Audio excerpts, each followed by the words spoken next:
What's happening there, YouTube? Genji here, and we're finally getting back to the factory line here in StarRupture. Been a busy week, there's been a lot of new games coming out. We just started a Resident Evil 9 playthrough, got a few episodes of that out.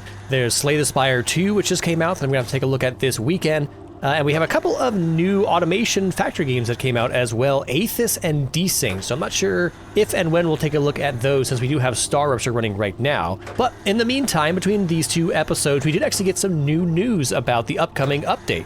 Content-wise, nothing new has been announced, but they are revealing some more information about all the things that they had teased earlier, starting with zip lines. So we finally have a little animation of how the zip lines are going to work here. Again, looks very similar to something like a Death Stranding, but I do like how they've imagined the zip line system in a way that the zip line hook that we're holding on to doesn't actually have to clip through anything like we often see in zipline systems, where it doesn't really make sense mechanically on how our zipline hook would wrap around the anchor points for the zipline. But in this case, it looks like it's some kind of magnetically levitated core, and we're zipping along some kind of energy beam. But it looks like a really fast way to travel and should give us easier access to remote bases, which we'll get into later on in this episode. But for now, moving on to the next item, we have some info on the new resources that we're going to be working with in the now accessible radiation zones, goethite and powerium. Now, goethite is an actual mineral that's a component of rust,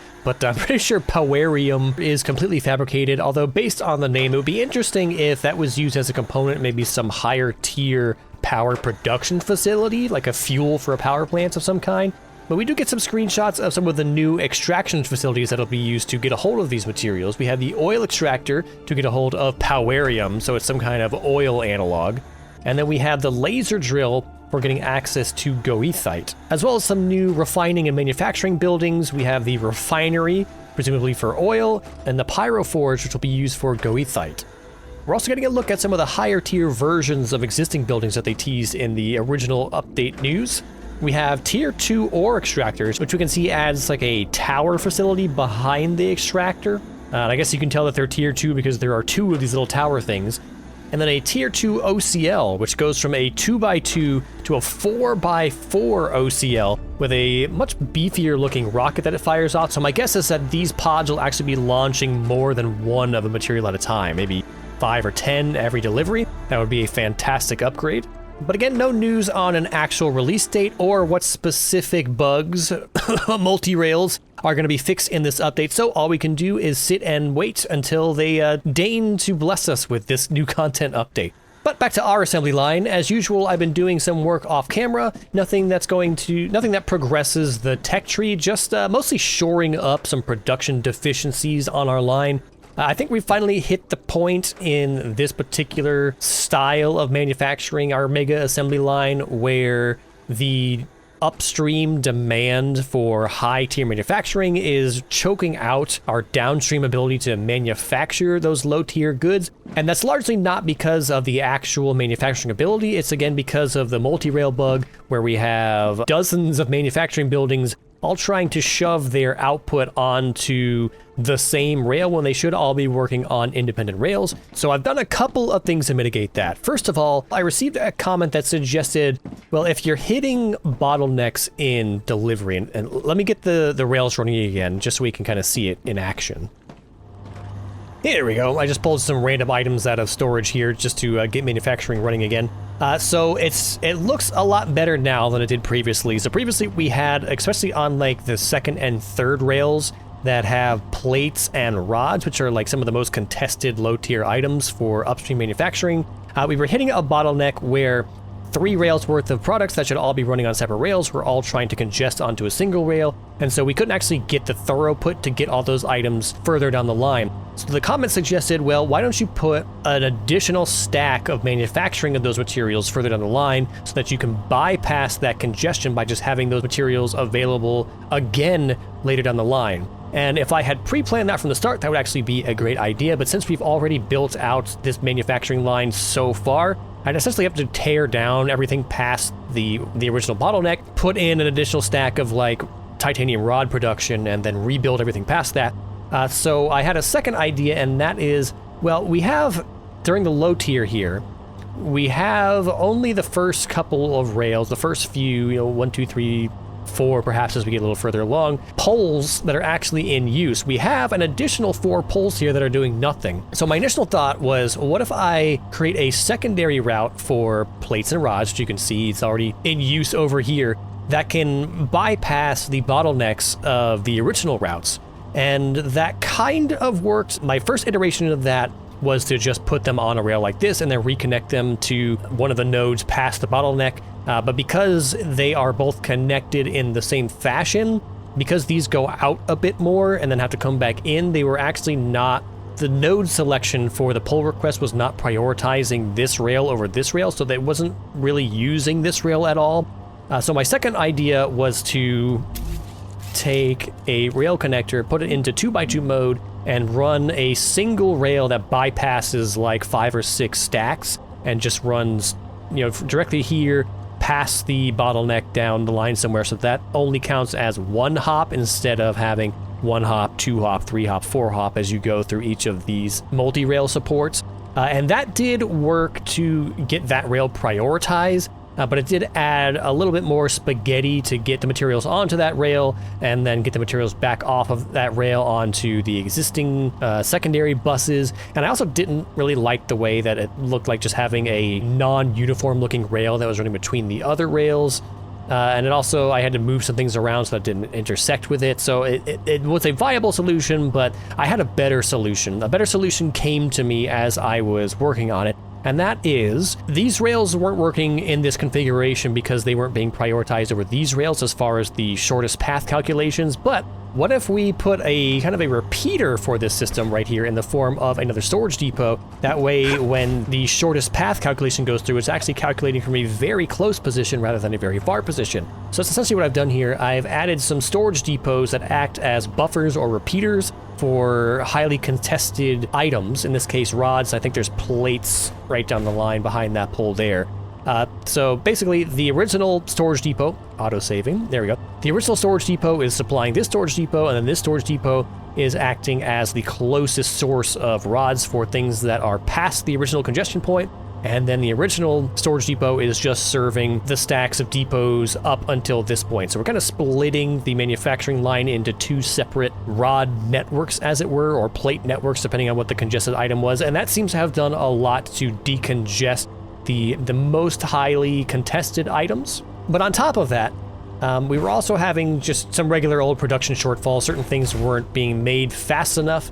So what I have done is, rather than continue to expand the manufacturing line backwards, I decided to finally add some additional remote bases, support bases, whose only role is to produce a specific item. Well, in this case, the aux base is producing a number of specific items, but its only job is to create as many of a particular item as it can, and then deliver them via drone to our main assembly line here. So as you can see in the back here, we now have a number of new drone receivers that are supplying level 2 or tier 2 storage depots, just so that we can have as big of a buffer for these items as possible, which has done a great job at absorbing the blow of bringing new high-tier manufacturing online.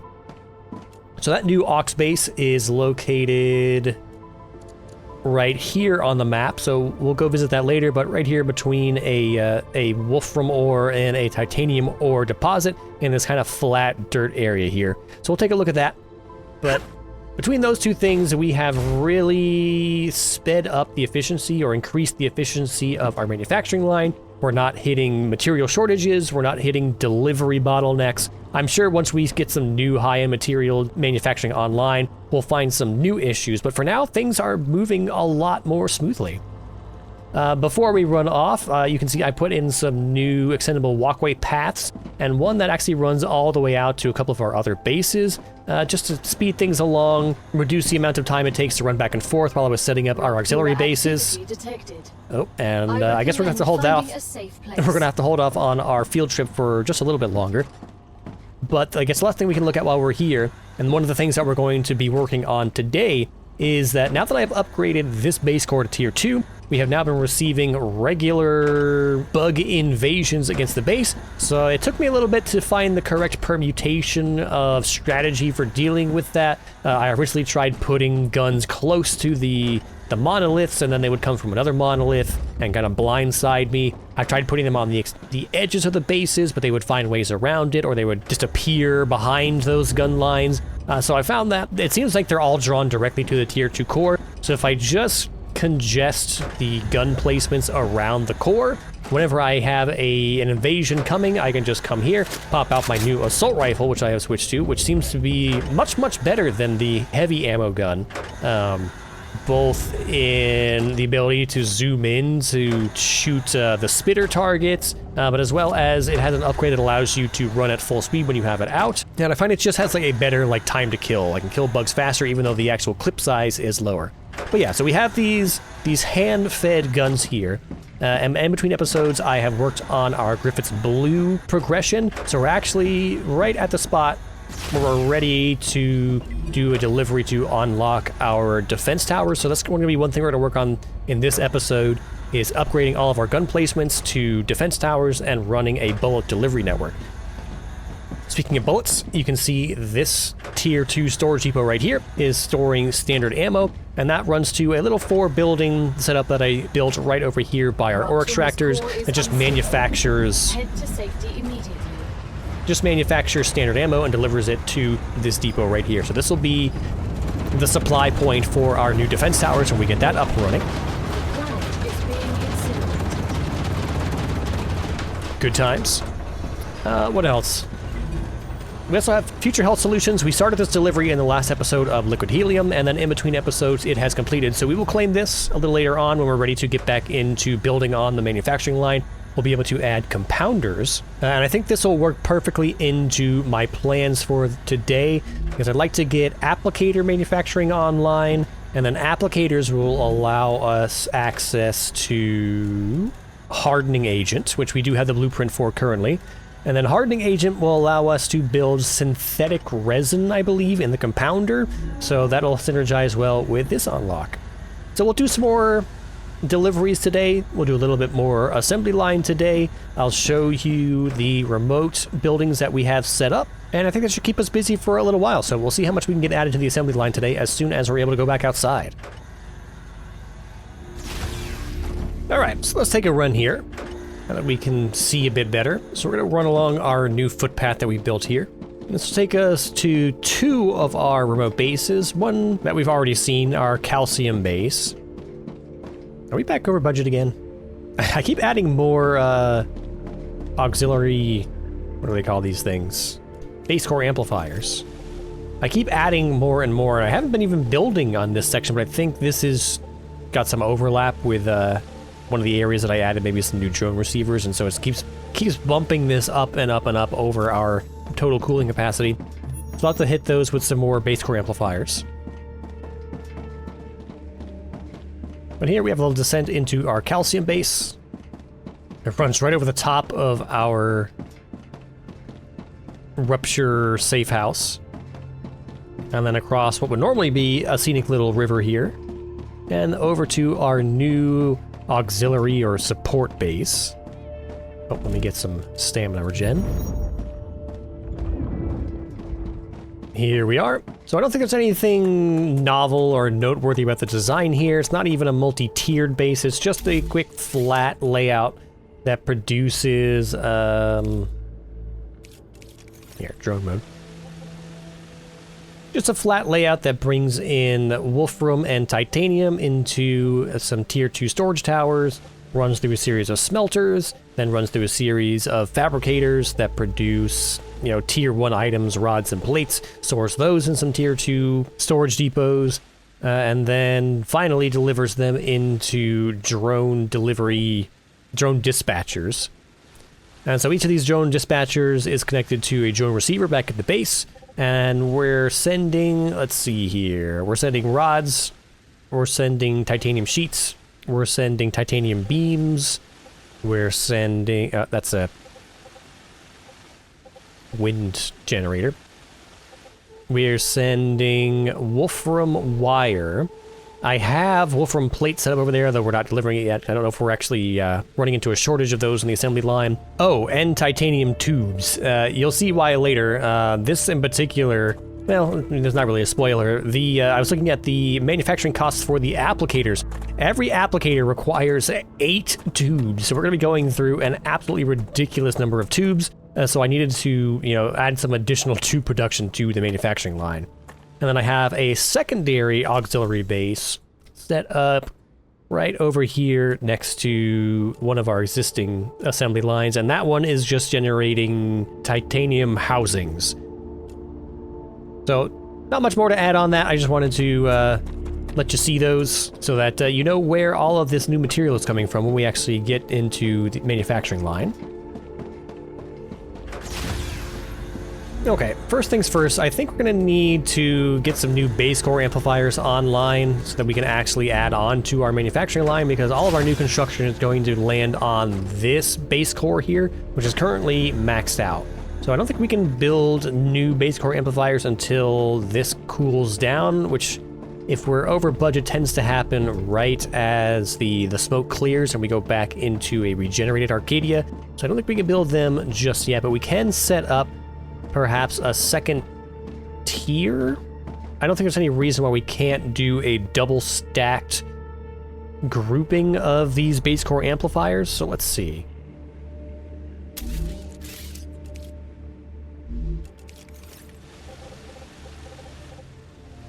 I guess we need to start from the lowest side and go up as much as possible, so I don't know how tall these are considered. But we'll match this to here for now.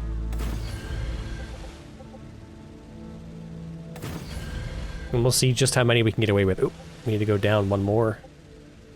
Unless I go here. Nope. Yeah, we need to go down to here. That's definitely not going to be tall enough, so we're going to have to do a double pillar to get our second tier of coolers or amplifiers on. Let's delete this.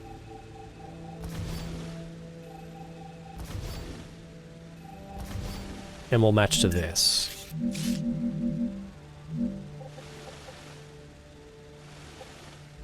Ruptura status, stable. Arcadia status, stable.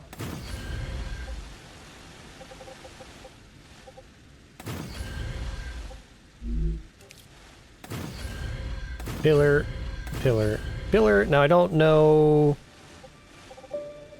I think I might need one here and one here, perhaps. We'll see just how many pillars I have to drop in here to get full support, but we connect these.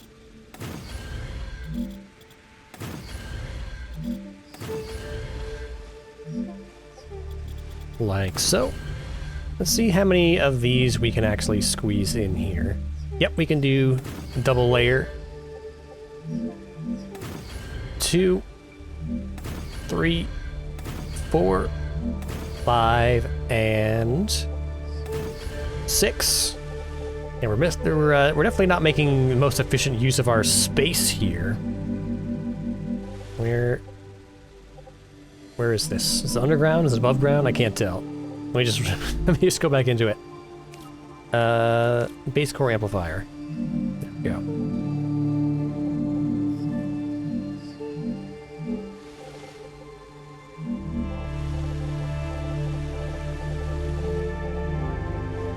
Building is not stable. Building that's not stable. Okay, so we can actually just go. We can actually go like right on top of it. Very interesting. That means we could do something like this. You can basically put one every pillar location. I wonder if it would be worth it to relocate these, because we're missing out on additional stacks of base core amplifiers by having this pillar being so far off kilter from the others, elevation wise. But we have a nice little buffer for now. We'll see. We may end up in a situation where we have to upgrade this base core as well, or drop in another base core over here Arcadia 7 has finished regenerating. That can share that load. That might give us the best overhead, the best bang for our buck. But to get the thing started off here, I think we're going to begin whatever Griffith's Blue wants for their next delivery, so that we have that defense tower contract running in the background while we do some other things. Let's take a look at what that's going to take. Oh, and while we're here, we can claim future health solutions. We'll take our compounder. Perfect. And then level 10 and 11 are just some LEMs. Heat, corrosion, drain buildup, natural hydration, and calorie loss. Those are stretch goals, but we have the most important thing out of future health solutions for now. So Griffith's Blue, they're going to want batteries and nozzles. I'm going to guess that batteries are going to give us a much better return on investment. So let's go see how we can deliver some batteries. All right, batteries are here. So batteries are dropping onto Pole 6, Rail 1. We can bring these down to here and then set up some OCLs off to the side here.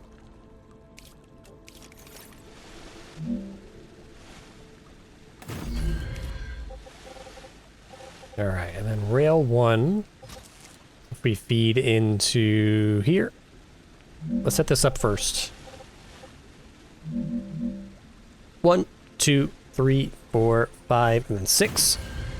We have 1, 2, 3, 4, 5, 6, 7, 8. Right? So we're going to extend this rail.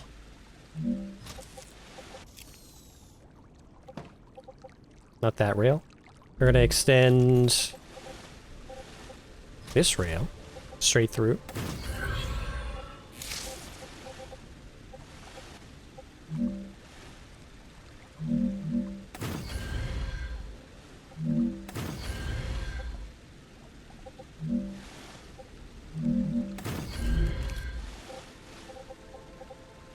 All right, send this into here. This into here. This into here. You to you, and you to you. Okay, that gives us batteries into our OCLs and offsets them so that we can actually build another stack here while these are delivering. So we're going to send to Griffith's Blue. We're going to send, oh yeah, batteries at 120. 120. 120. And I don't see anything moving yet, so I may need to save and reload.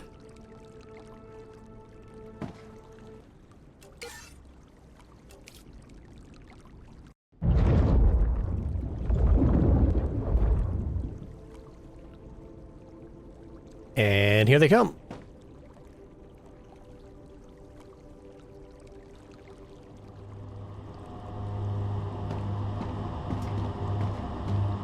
Fight against the tide. All right. So those are being delivered. Perfect. So let's take a look at how big the compounder is.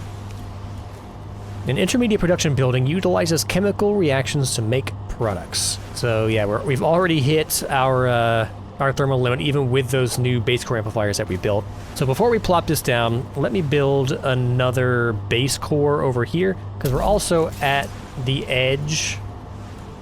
We're also at the edge of our build limit, so we actually can't build past this line anyway. Not that we're going to need it for this particular manufacturing stack. We're right on the edge here, but I think this will solve two of our issues. So let me find... Here, there's some meteors down here. Let me grab another meteor core, and we'll set up another base core.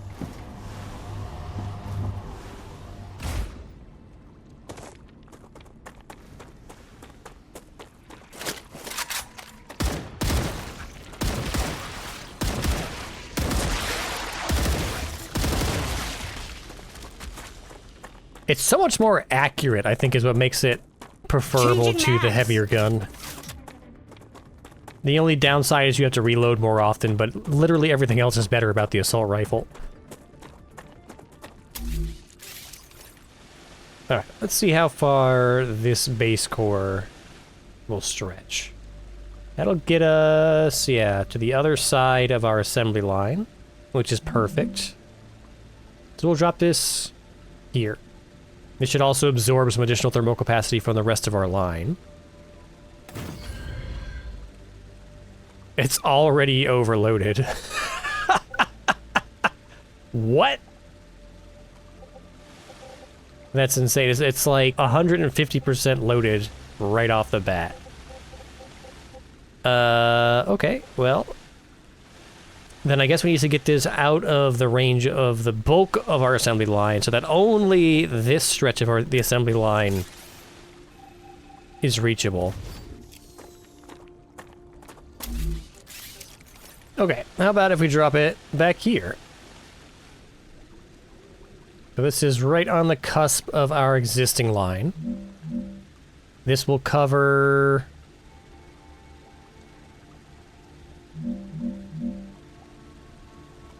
some of our assembly line, the newer part, but not the main stretch. So I think that will work, because here we're at 341. So let's see what that does to our thermal capacity on this core. Okay, so if we try to build a compounder here, it doesn't seem like it actually decreased our core overheat level at all, which is interesting. So what would be the point of that then? How big is this? This is 1, 2, 3, 4, 5, 6 wide. Uh-oh. Is it? Yeah, we'll build it. 1, 2, 3, 4, 5, 6. So this will actually be 1, 2, 3, 4. This will be the biggest. 1, 2, 3, but this is deeper. 1, 2, 3, 4, 5, 6 deep. This is 6 by 6, so this will be the biggest manufacturing building that we've added to our line here, and this will actually be a bit of an issue because we only have 1, 2, 3, 4, 5, 6 tiles to work with here. Now, it's not insurmountable, we'll just have to change the way that we build our line here, so instead of doing a gap of 5, we'll have to do a gap of 7. Because the way this is going to work is we're going to have our compounder. Our compounder in this case is actually going to be on the top deck up here, because the bottom deck is going to be... Actually, this will be here. So this is a completely... This problem may not exist, because this will actually go here. Because this column is actually going to be applicators and hardening agent. So we might actually be able to kick that can down the road by just moving this to here. And this only has 341 thermal load of 1,000. So I think we lucked out in that case. So we'll leave things as they are now, and we can begin preparing for... I guess we have to do applicators first. So let's start getting that set up. So let me get the structure in place here. Supported platform. We're gonna need our pillars here. And here.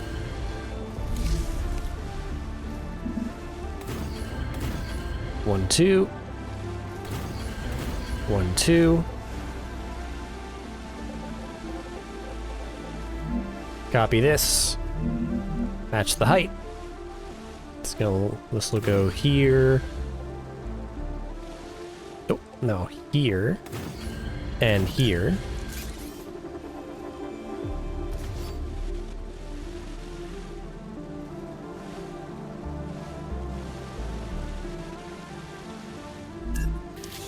Drop our pillars in. 1, 2, 1, 2.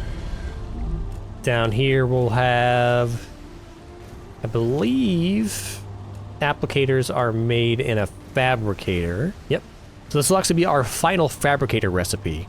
So once we get this set up, everything, we'll be manufacturing everything that a fabricator can manufacture. Drop this here. Drop a storage depot here. We need a rail connector here.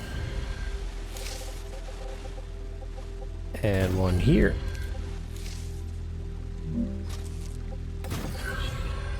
Rail out. Rail in. Rail in. And now we need to look at what we need, and I'm pretty sure it's glass and tubes, which should be the last stop for a couple of these. I think this is the last stop for tubes, maybe. I'll have to check the spreadsheet, but here we're applicator, glass and tubes. Let's grab the spreadsheet. This is not the last stop for either, actually. Looks like tubes are used in nanofiber and glass is used in lens. So they have a little bit of life in them left, but those are located on pole 4, pole 5, rail 2. 1, 2, 3, 4, 5, rail 2.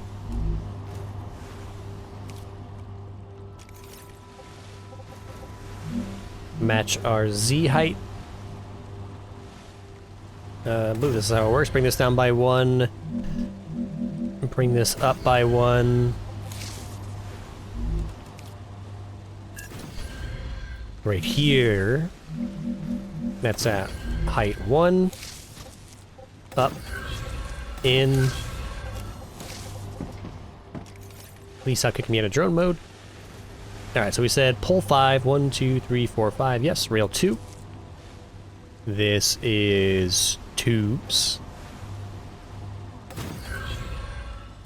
This will loop like this. Come this way, and then go back on to pole 2. And then glass is pole 7, rail 2. So right here, copy this.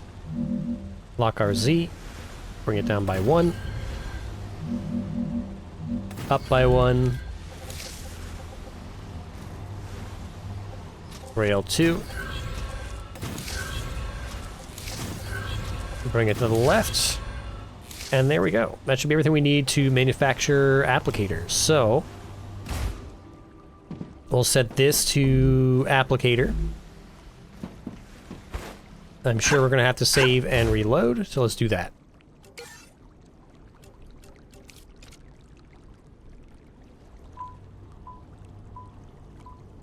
Okay, we have green lights.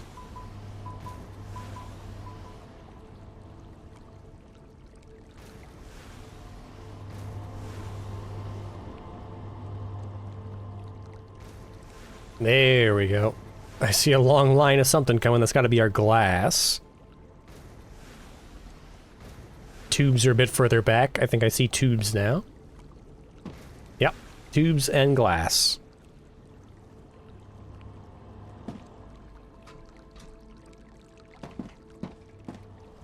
There we go. We can watch them all load in here. We're going to back them on the same line. I'm wondering if when the rails get fixed, if we should redo all of our secondary buses here to go back to a discrete line, just so that we avoid this kind of congestion. Because this congestion backs up onto the rail itself, which causes a lot of the issue. Now again, once the initial bulk loading phase into the input buffers passes, it's a bit less, but this effect does compound the more stops each material has on this bus. At any rate, here we go. We're now producing applicators, and again, it's 2 glass and 8 tubes for each applicator. So this assembly in particular is going to be very bus heavy. This is going to consume a lot of bandwidth on our rail, just because each one of these requires 8, well, technically 10 individual component items in order to make one output item. So it's a bit of a mess. 1, 2, 3, 4, 5, 6, 7, 8. Yep. So every item is going to have a bundle of that length on the bus. Pretty nuts, but the only thing we can do now is to keep building. So this is going to give us applicators, and then applicators is going to give us access to hardening agent. Now we have to unlock hardening agent still at the recipe station, but I can at least pre-build our deck that we're going to use to make it. So let me toss this on here real quick. And hardening agent is made, I want to say, in a furnace? Hardening agent, yep. And I believe, yeah, once we get hardening agent going, this will also be the last item made in a furnace. So we're knocking things off of our list today. Our furnace is gonna go here, yes. Gonna get a storage depot. We're just under our thermal budget, luckily. We're gonna take a rail connector. How have we been doing this here? Yes, a rail connector and then modulating it on this side. Okay, so a rail connector here. A rail modulator here. Facing this way. And another rail modulator here facing the same direction, but one off the ground. We're pre-planning for 3 rails so that we have the option in the future of converting this back into a discrete rail per material. Although I guess if we end up doing that, this will have to change from a rail modulator to a multi-rail support anyway, so... just for aesthetics then. Rail connector in the back.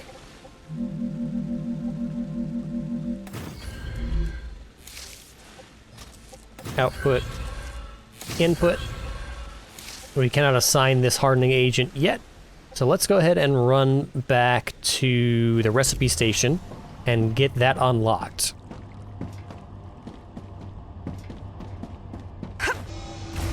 Oh! This will be the perfect opportunity to showcase a bug attack. Where's it coming from? It's coming from this side. Perfect. It's actually doubled up. I've got, obviously, the gun emplacements around the core itself. But I also have a secondary row of guns facing in this specific direction. Now, I'm pretty sure the cloud goes, like, directly towards you. So I'm wondering if we can head this off before it even gets into the base. And see if our guns behave. Monolith activity detected. Get 'em, boys! Reloading.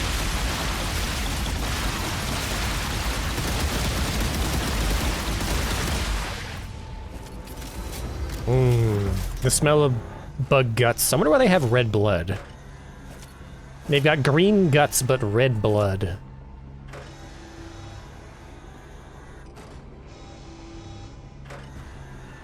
I do like the smoke effect.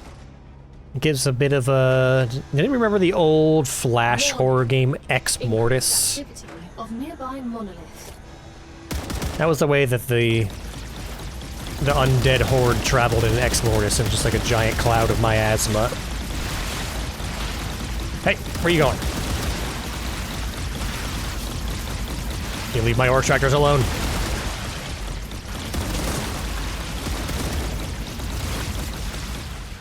Reloading. Oh. I just noticed that. Force effect. Very neat.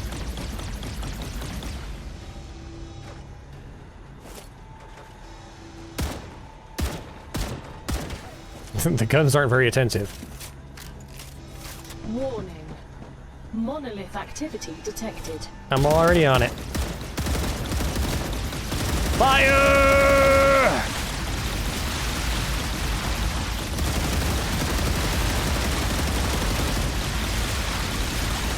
Nope, they're freezing my guns.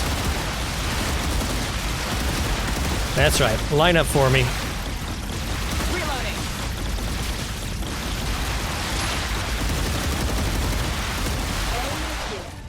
The base Easy has been peasy. detected. Alright, back to what I was doing.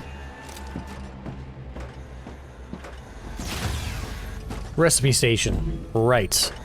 Furnace.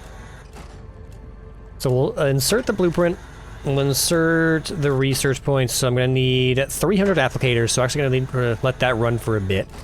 But in the meantime, I can grab 800 synth silicon and 1500 sulfuric acid. So make some room here for all this stuff, and we'll grab that off the line.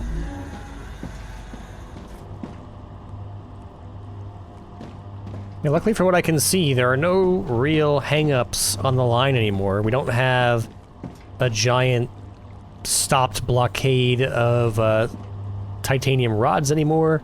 tubes are flowing uninterrupted. Everything is running smoothly and efficiently at the moment. Okay, should have everything here, so let's go to Furnace, and our last unlockable for the Furnace here, Hardening Agent, 300 applicators, 800 synthetic silicon, and 1500 sulfuric acid. Beautiful. So, let's hit the line again and get some manufacturing set up. Alright, so we can assign Hardening Agent here now. Perfect. Hardening Agent. And we're going to need sulfuric acid, synthetic silicon, and applicators. So applicators obviously are not on the line yet, but that's okay because we can wrap this around to come back up here. So let's start by getting that onto a rail. So we're going to put a rail support here. Lower than that, actually. We're going to put a rail support here. And then I need to find our next available empty rail. So the last one that we added onto was rail 6. Sorry, pole 6, rail 3. Pole 6, rail 3 used to be ceramics. Pole 7, rail 1 is, or was, titanium housing, so that is now available. So we'll add this onto rail 7. Pole 7, rail 1. I keep getting those mixed. Pole and rail. So this will go on to... I'm detecting increased rupture activity. So many interruptions. It's impossible to get anything done. You're always having to stop to deal with something. So that goes there. So this is actually going to wrap back around to here. Actually here. We're going to go up one. So normally we would have another rail here to grab this for our secondary bus, but this is actually going to go in this direction. So let's see what else we're going to need here. For Hardening Agent, we're going to need synthetic silicon, which is pole 8. I may want to actually run to cover here, so I'll be right back.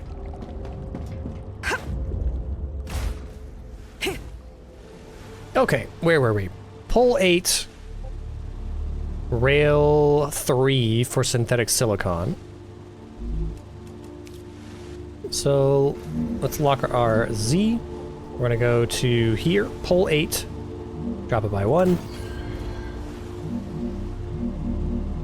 raise it by 1, pole 8, rail 3, very last one. And this is the last stop for synthetic silicon, so we don't have to continue it forward. This is going to wrap like this. This is gonna come down to here and proceed to the right. We're also going to need, we get applicators, we're going to need sulfuric acid, which if we just double check here is coming on to pole 1, rail 2.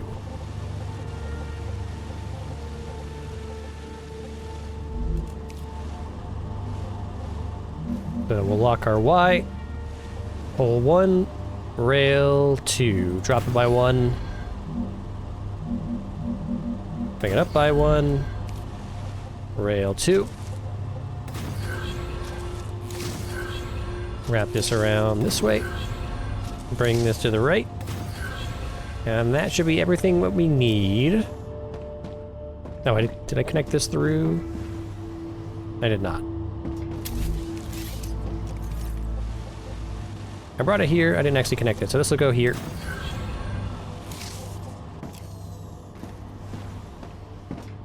Connect to here, 1, 2, 3. So all we have to do now is save and reload, and we should be manufacturing Hardening Agent.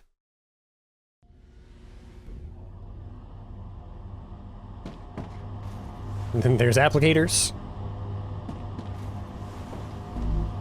1 applicator, 1 synth silicon, 5 sulfuric acid seems like a bit of a heavy load, but it's flowing. What we got here? Applicator, applicator, applicator.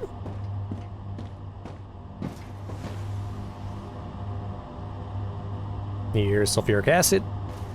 And where's our synth silicon? There it is. The latecomer.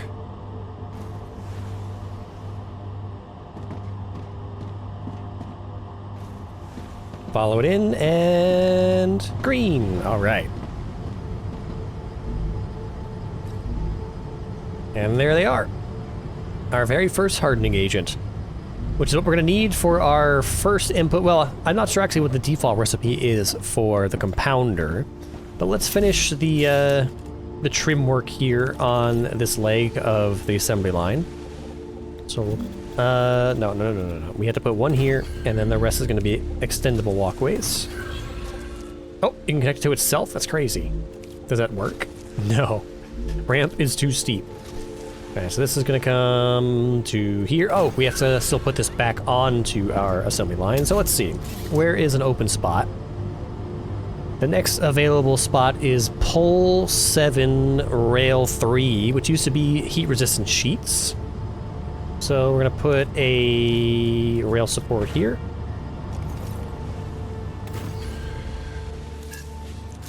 Break this. Put a rail support here. Put a rail support here. And I think we should be able to go do it from that rail support. Let's see. Bring this across. Bring this down. Bring this up to rail pole 7 rail pole 7 rail 3. There we go. And that should be it. Now we can do extendable walkway here. And I think that's it. We can patch this up a bit, but realistically, this is all we're going to need.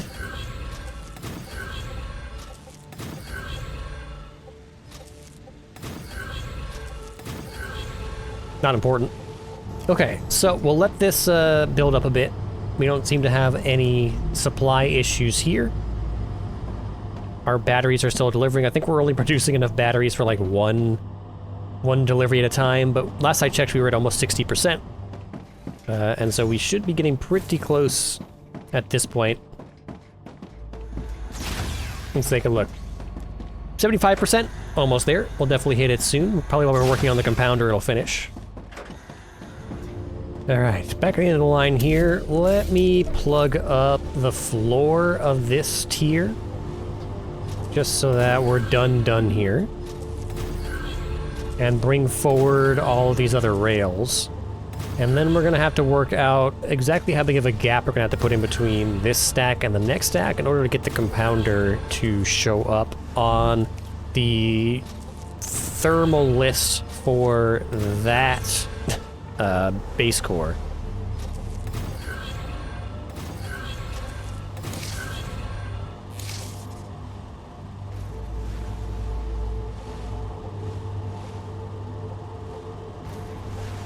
Okay, that's all set. And I did realize that we actually have some openings here. I think these three of these three here on pole 3, 2 of them actually ended here, so we do actually have now 2 openings on pole 3 that we will use when we get to this next stack here. So let's go into manufacturing compounder. And oh, this is actually perfect. If we want to put this, we're gonna have to raise the whole assembly line by 1. The Ruptura is in its stable stage. The climate of Arcadia is returning to normal. Let's actually do it by 2, just so that we can crest this hill. If I do it by 2, we can get over this entire hill here without having to change elevation again. So if we put this here, this is, I guess, enough into this other base core that's going to show up on its thermal load. So if I put this here,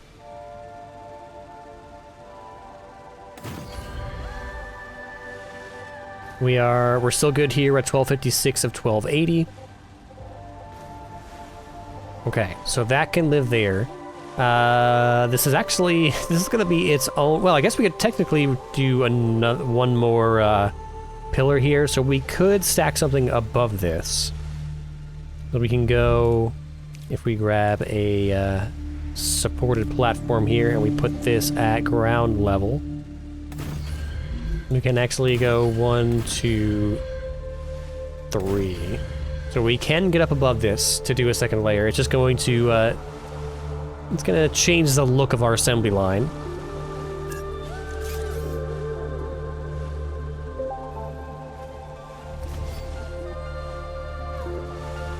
Actually, I may want to put this out by 1 because this is up 1 level, because now this is not going to connect with this, and so this side of this is not going to be supported. So let's undo this. Let's shift everything to the right by 1. Or, you know what? Hell, let's do here. This way we can separate this structurally. And we can do 1, 2. 1, 2, 3, 4, I believe is our pattern. Just double check here. 1, 2, 3, 4, yes. So pillar on the 4th spot. That was the 3rd spot. 4th spot, thank you. 1, 2, I think we might be able to get away with 2. We'll see just how far up this is considered to be the top.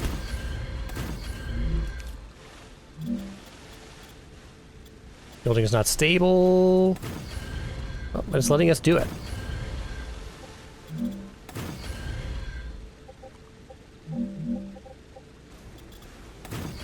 So can we put, I'm not going to build it, but I just want to see, is another compounder able to be built on top here?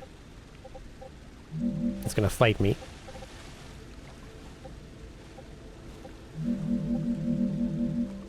Building is not stable. We have to go up 1 more, actually, which we technically could do. So let me rebuild this 1 higher. I don't think that's actually going to affect anything on the bottom row here, because all this is grounded anyway.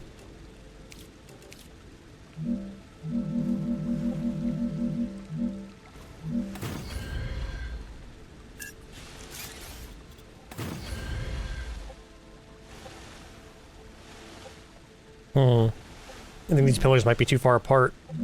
Let's see. Yeah, building's not stable, so we can technically build there. But the pillars are too far apart. And I don't know, short of putting a pillar in front, I don't know if it'll be possible to support something else on top of this. Let's see. Oh, it's the wrong way around anyway. So let me flip this around real quick. Oops. Compounder needs to face this direction.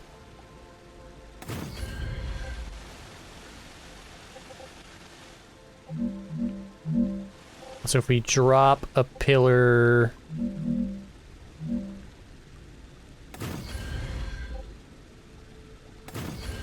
in the back here,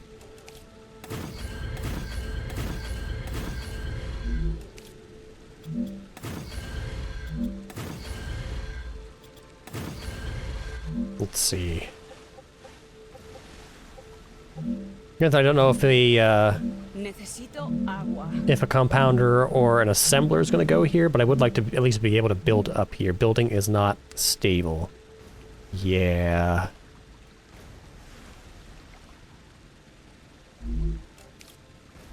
I think we would have to have pillars basically everywhere in order to make this work.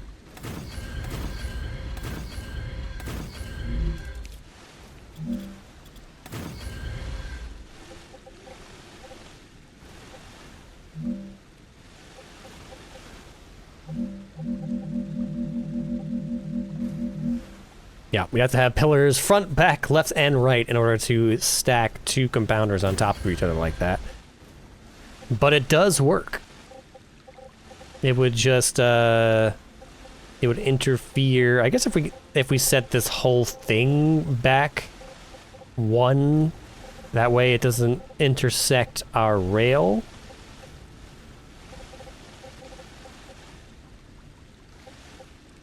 The only funky thing might be, I'm just prototyping this real quick, the only funky thing might be normally our input rail goes like this. And then runs back. I don't know if we'll be doubling up compounders, but, oh, it does actually work. Look at that. This does work. And then, well, we might actually have to do something different with the storage depot, because the storage depot would be like, normally it would be here, but since this thing is so wide, we'd have to push it back to here, which does interfere. It goes over, but I don't know that we could put this out one and still have it work. Let's see, if I put this here, and I put this pillar support here, and we put this pillar here. We're experimenting in real time here. If we did it like this, and I deleted this pillar,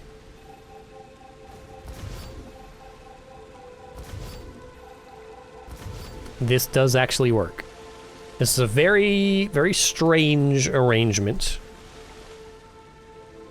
How much of this can I get away with deleting, though? Can I delete this?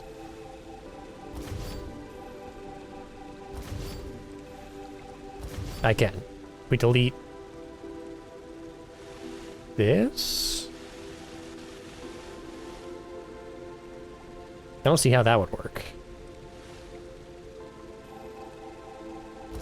It does, somehow.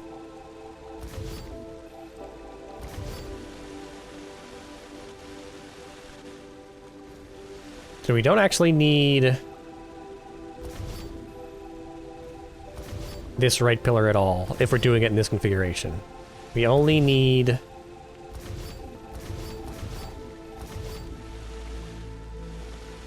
well, I guess if we want, we would if we want to have one of these up here, right? Another storage depot for this level, so we do probably actually need that pillar. But just for the sheer sake of supporting the second compounder, we only need these pillars. Raised by one, offset by one elevation from the compounder itself. So, we're gonna redo this, but pushed back one so that this set of pillars is not intersecting our rail, our pole one here. So let me do that and we'll meet back up in just a minute. Like so. And this should allow us to double up on compounders.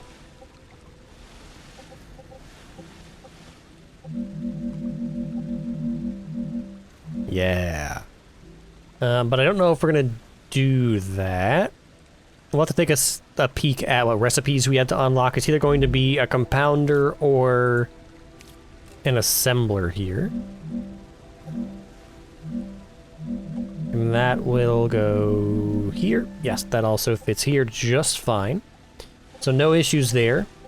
As far as our input rails, this is going to come to here.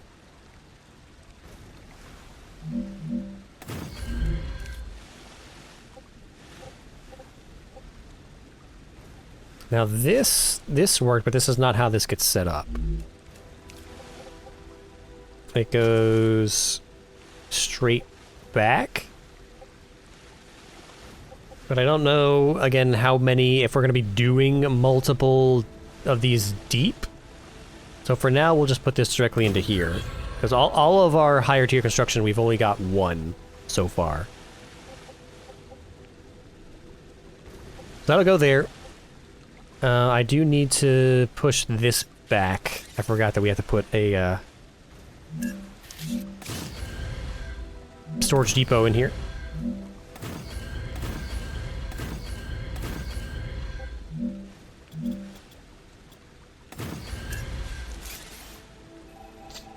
Get rid of this.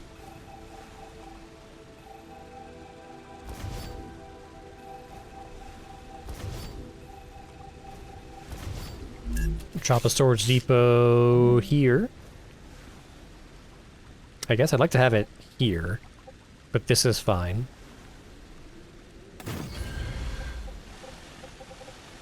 And then the output of this will go here, if it can. Yes. And then forward into here. Okay, and then we need our multi-rails. Bring it forward 1.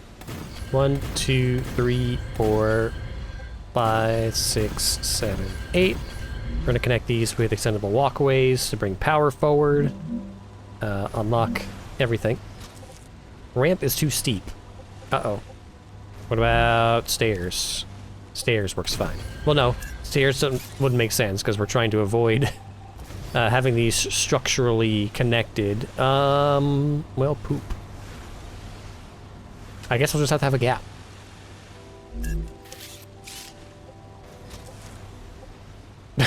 Of course. That's fine. That's not fine. Whatever. As long as our rails themselves can connect. Let's see. They can. I'm withering. Oh, would you stop? You're fine.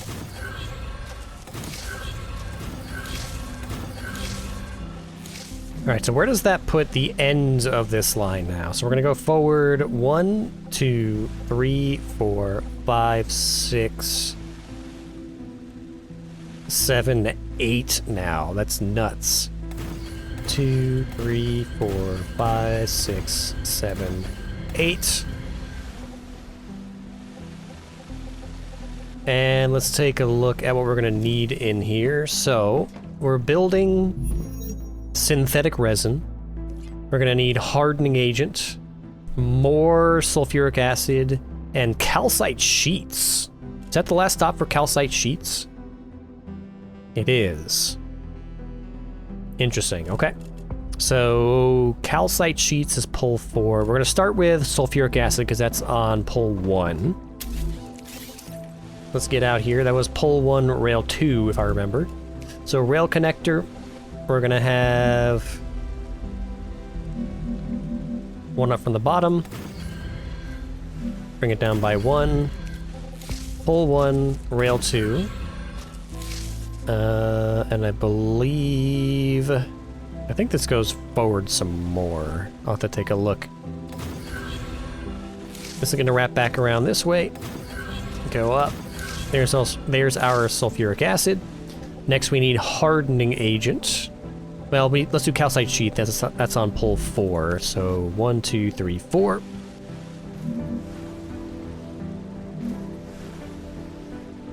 Drop it by 1.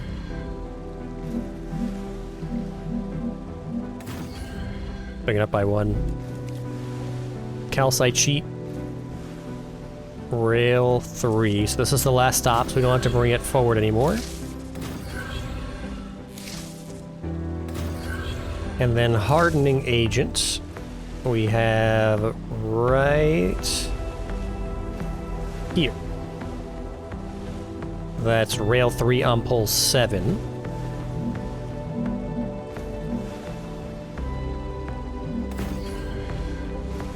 Did I get in there right? Looks like it. And then 1 up.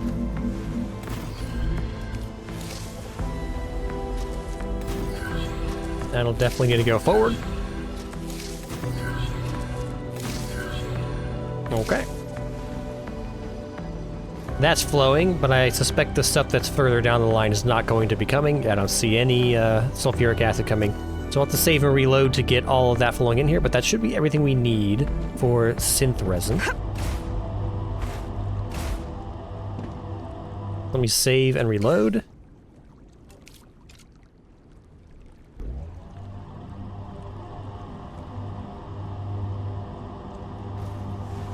Alright, I see a whole bunch of sulfuric acid flowing out.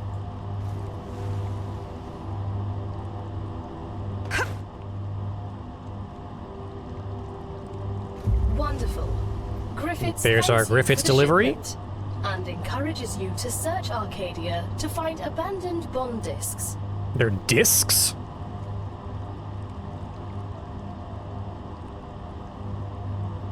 I see something, a big train of something down there. What was the other thing we were waiting for? calcite sheets, right? Yeah. Which are right here. Oh lord, they coming. All right. So, with all that in hand, we'll get to see the compounder running. I think. There it goes. Oh, we got some fog. We got some spinning.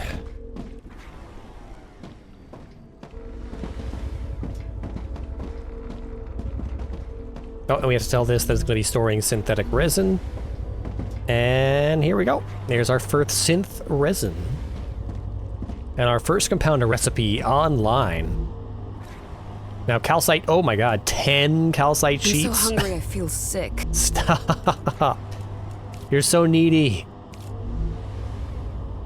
Yeah, 10 calcite sheets is pretty nuts. I might need to look at getting that.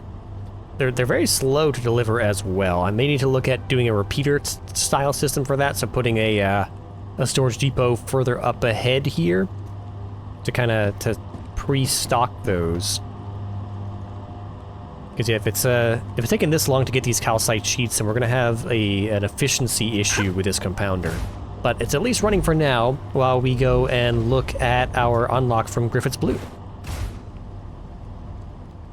Oh, well, before we run off, let's go ahead and destroy this.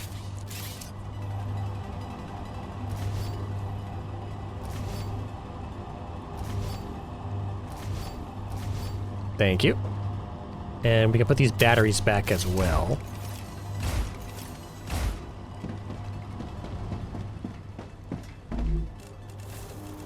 Perfect. And we're back. Alright, Griffith's Blue. Give me defense towers. Claim that, and that's really all we're going to need from Griffith's Blue. We've got some nice lems here at the end, but definitely not anything that is necessary. So we've pretty much finished with Selenium Corporation, we finished with Future Health, we finished with Griffith's Blue. Moon Energy we can set up for some solar generators. That's going to require valves, which we have available. And then Clever Robotics. We're going to want to get all the way to level 11. The multi-storage and the expandable storage will be neat. We'll definitely unlock these, but Rail V3s with 480 items per minute is going to be one of our high-end goals here. So let's also get this set up. What do they want? Hardening agents and electronics. Well, good thing we just got a hardening agent online.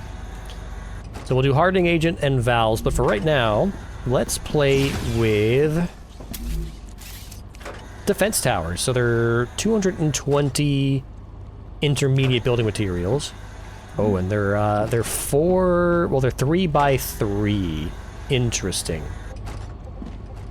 So I'm guessing we just had a raid from this monolith. I'm guessing that our next raid is going to be from this monolith over here. So let's break these down.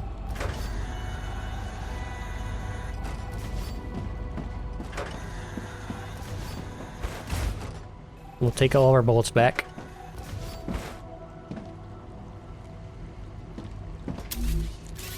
And let's see how we can place these so that we can also set up rail delivery of ammunition for them. We're gonna need at least one space behind. So we'll do, I guess, 2 in this direction. And then we can do away with this staircase. And just do rail connectors here in the back. Oop, we have exceeded our power budget. All the more reason to get those new solar panels online. Or unlocked, even. We'll drop this in here. I don't like the look of putting this inside of a rock, but it's a valid place to place it, so there you go.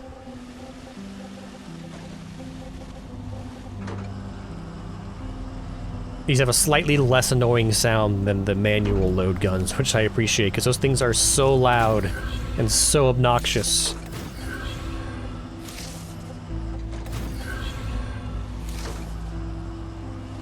Alright, let's get a rail connector here.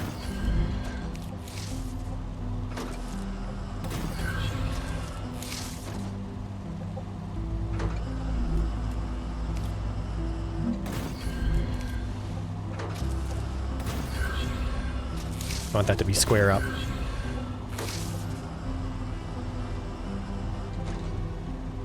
Do it.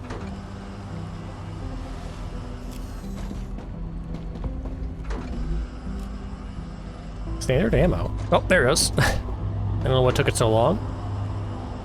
You have to we have to touch them first, because this one is not loading either. We have to just go poke it, and now it'll get some. Yeah, I don't know what's up with that, but okay.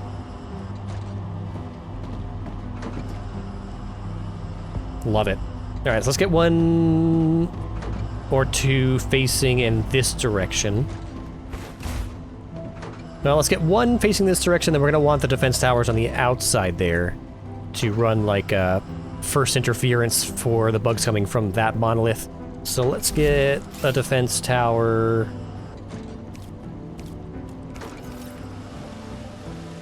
Right here, facing this direction.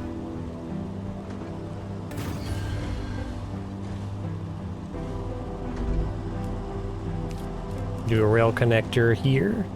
Lock our Y, rail connector. See all of our bullets coming in from our manufacturing facility over here. And we can do bullets in this direction, bullets in this direction, and then touch this. And here comes some ammo. All right.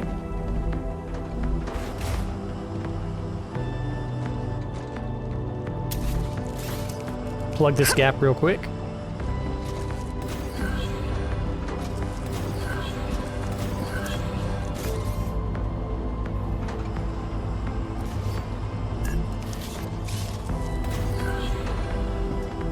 Beauty.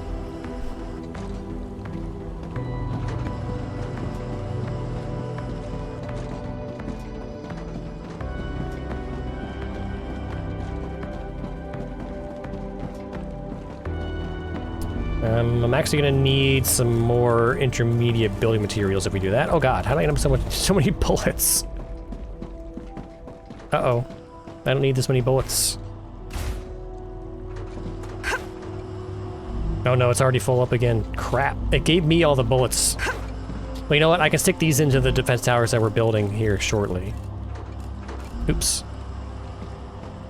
Here. Give me a stack of this. There. Okay. Intermediate building materials.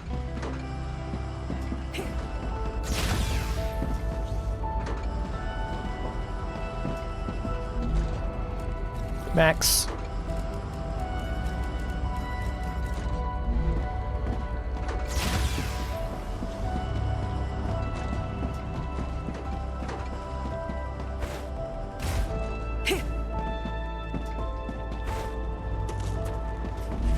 Re-up our regular building materials. Trade you. Alright, let's wander over in this direction. So we have 3 manual loaded towers here that we're going to delete and replace with defense towers. Now, do we bring them up? Like so? I believe we went out 1, 2, 3, 4, 5, 6, 7, 8.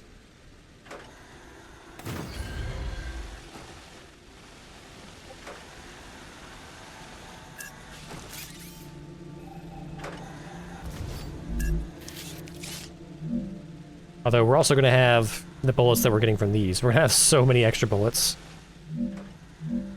1, 2, 1, 2, 3, 4, 5, 6, 7, 8.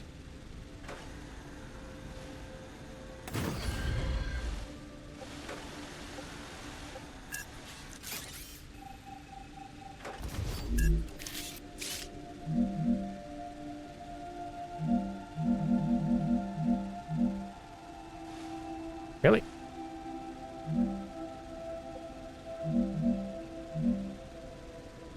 Huh. Wonder why that is. Well, we can go over. We can go over to the right one. Not that big of a deal. Alright, extendable walkway. Let's unlock our Y.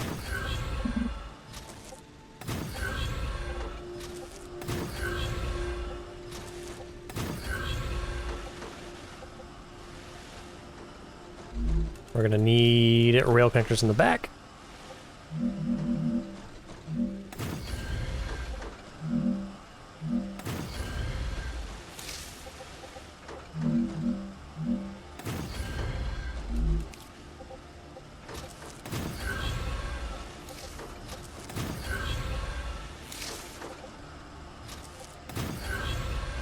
Connect these up.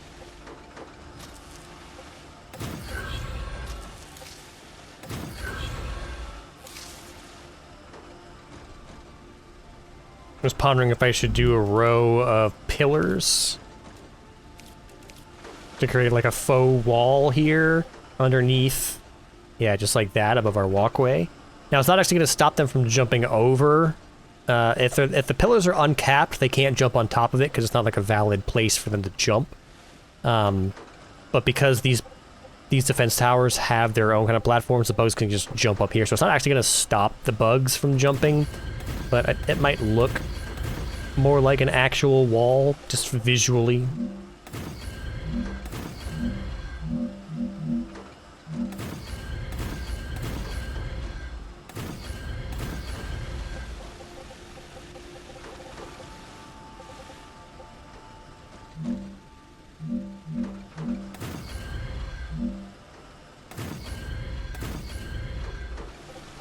I don't know. Doesn't really help. This will be more than enough to take out any invading bugs, though. So let's just get this hooked up. Let's figure out how we're going to route this back, though. I guess we can use this rail as our incoming rail. I don't think we're going to match this height. We can do it to there.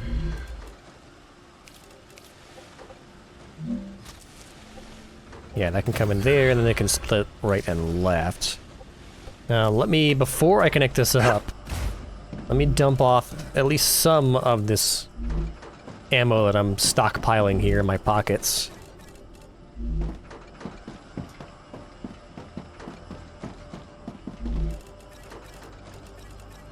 There we go. We'll have to find somewhere to stash this. It's a lot of ammo. We do, I mean, we could do one more defense tower here, because they did try to, like, skirt around this.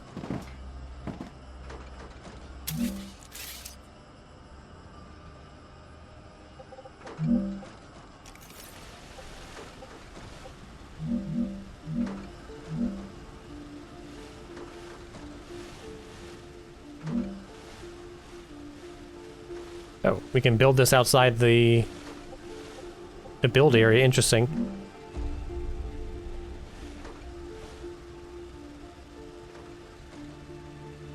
One, two, three, four, 5, 6, 7, 8.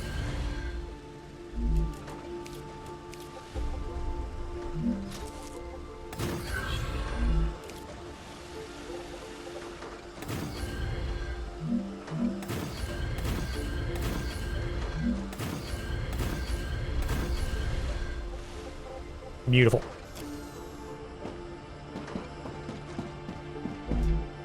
One, two, three, 4. Okay, I think that's an acceptable amount of ammo to have on hand, so that solves our ammo oversupply issue. Just slap a rail connector on here.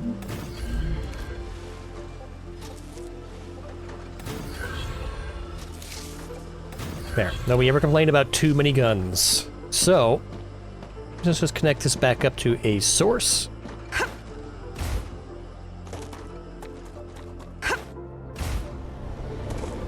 Say from here. Figure out where we're gonna wrap this around. This is getting a bit rat's nesty in here.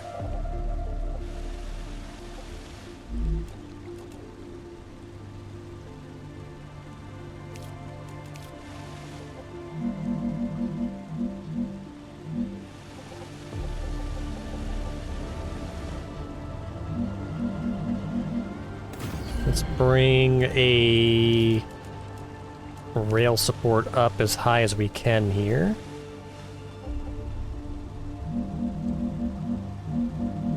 Now we need to do a pillar, I guess.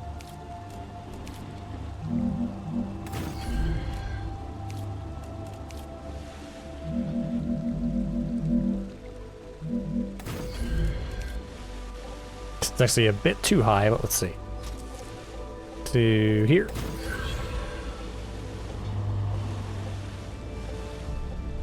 And then we want this to connect to here, technically, but I don't want that to swing around like that. Let's do another one of these. Like right here?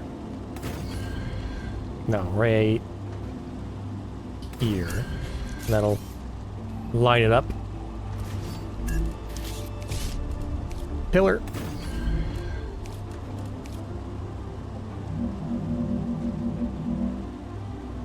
Rail support. And rail. Nope, these are going the wrong way. Wrong way, wrong way.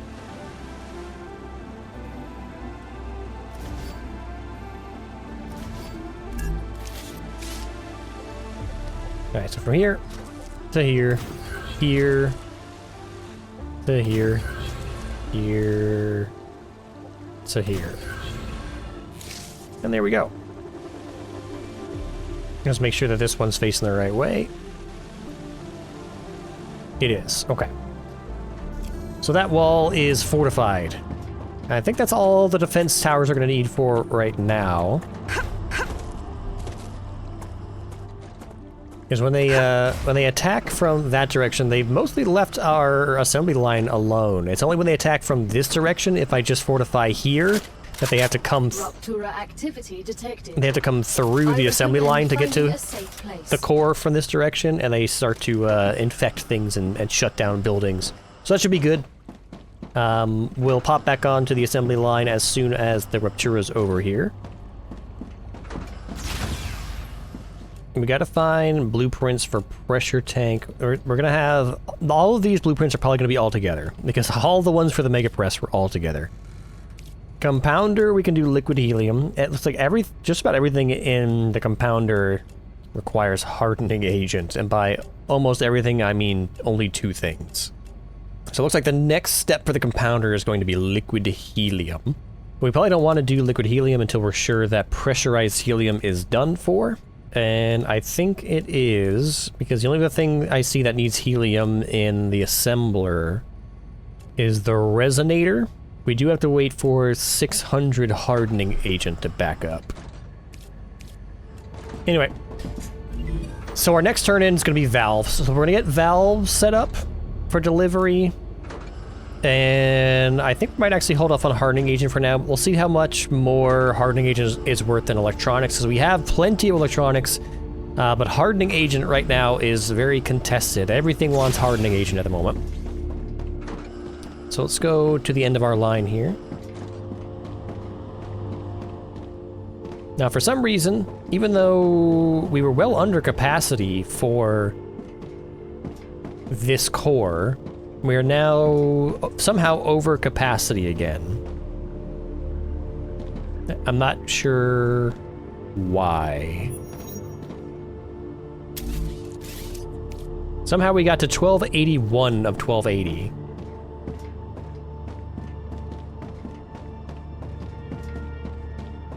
I don't recall why we were building ever seeing me placing something that was going to put us over.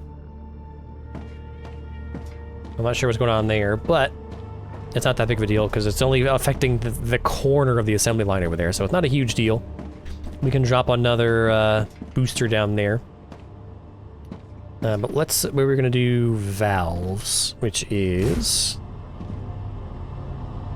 here. So valves are on pole 6, rail 2. We'll bring this forward.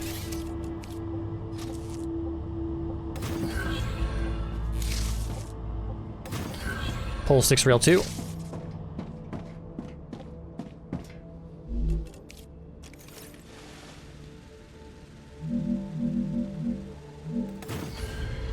Set up our OCLs.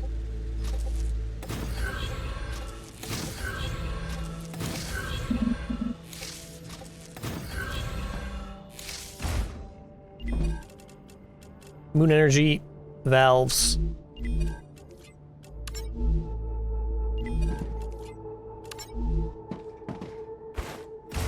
As usual, we're gonna have to save and reload to get things flowing.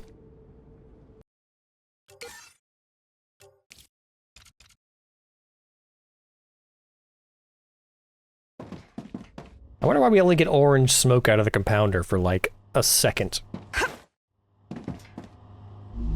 Oh, because it's not running. That would explain it. Yeah, we're gonna have to figure out a solution for those calcite sheets. It's weird that they're not even, like, trying to deliver it, though. Like, I would expect it to be... them to be showing up in bunches of 10 unless we've just exhausted our supply of calcite sheets, which is entirely possible, because I don't think I've really touched anything to do with calcite sheets in... probably, like, 5 episodes. They dropped off in use really quick, and this is, I think, their last stop. So, let me have to bump up manufacturing of that. But in the meantime, here's all of our valves on their way to Moon Energy Core. So let's set up, I think one more manufacturing building should do it for this episode. So we can do we do another compounder? Let's do liquid helium. We'll do a compounder stack, and then we'll get back to assemblers. Since we've already, you know, we've structured this stack, this manufacturing stack for compounders. So let's do our compounders here, and then we can, when we go back to assemblers again, we don't have to have this extra wide variety of manufacturing stack. We can go back to our normal 5 width layout. So we'll put this here, right here.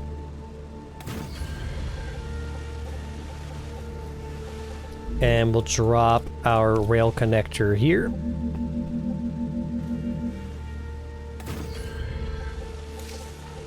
We'll put our storage depot, we have this back one to here.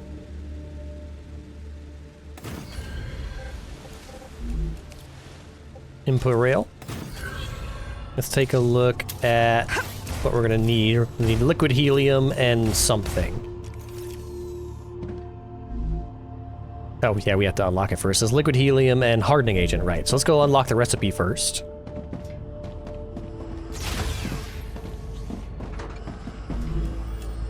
Compounder, we're gonna need 400 liquid helium, 500 hardening agent. We can do that. In fact, I might have some laying around. Pressurized helium, I have 100, okay. That's just what I need. It is actually. All right, we should have enough here. Compounder, 400 pressurized helium, 600 hardening agent. Outsourcing status stable. Yes. Arcadia status stable. Thank you. And then 1,500 data points. Oh, I didn't grab enough.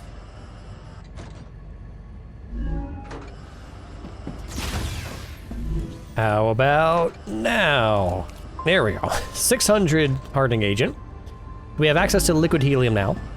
Let's get back out here.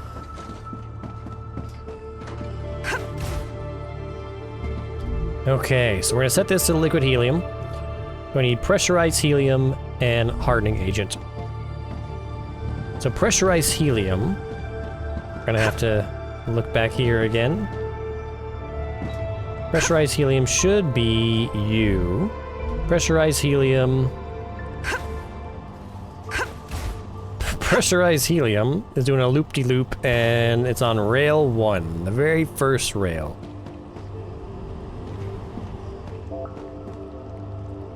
Let me get into build mode here. It's going to be a little obnoxious because we have to redo how this rail goes forward.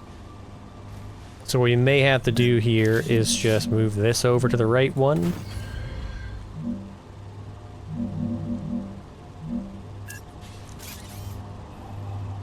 Wait for everything to pass by. Thank you. We're gonna have to whine for a second. We'll delete this. And this. Bring rail 2 over here. Then back to rail 2. Wrap this around this way. 1.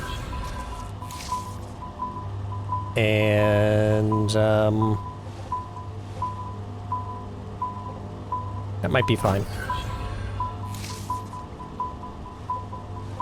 What are you complaining? Well, first off, you're on the wrong rail entirely. You should be on rail 2. So that's on you. Take all blocked. Give. Anyway. Rail connector. Let's lock our Y here. Down by 1. Up by 1.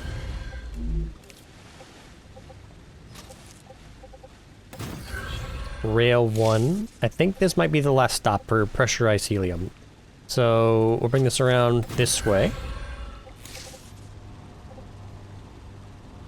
It's just, I've not seen any more sulfuric acid come down here, so we may need to save and reload to get that flowing properly again. Oops.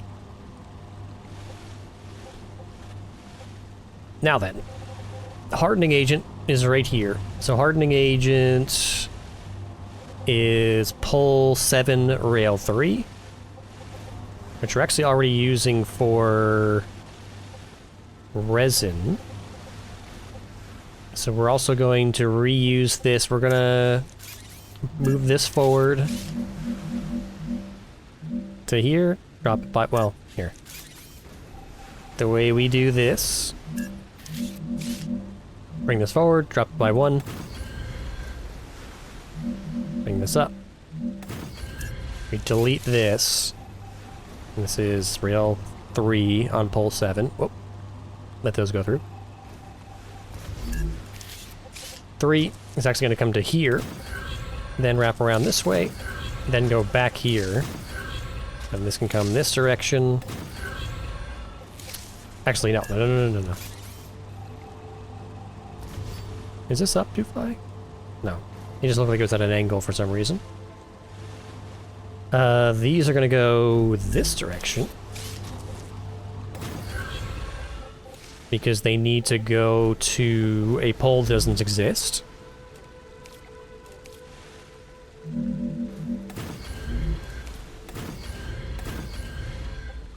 Like so. Platform. Rail modulator. That was right.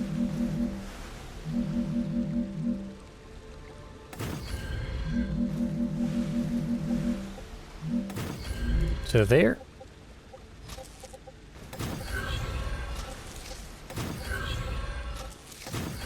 One, two, three. No, come on. It was in the right spot. Right before I clicked, it decided, nope, actually I'm going this way. There you go. And then from here, we need to bring this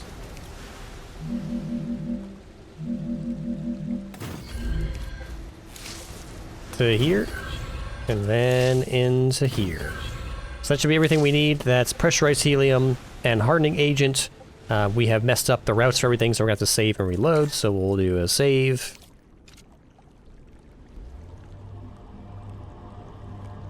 And we should see everything flow properly again. Need to see sulfuric acid head back into our lower compounder here. I see a bunch of it coming. Here's pressurized helium. Here's sulfuric acid. Into the lower. Perfect. Here's hardening agent. That's going lower.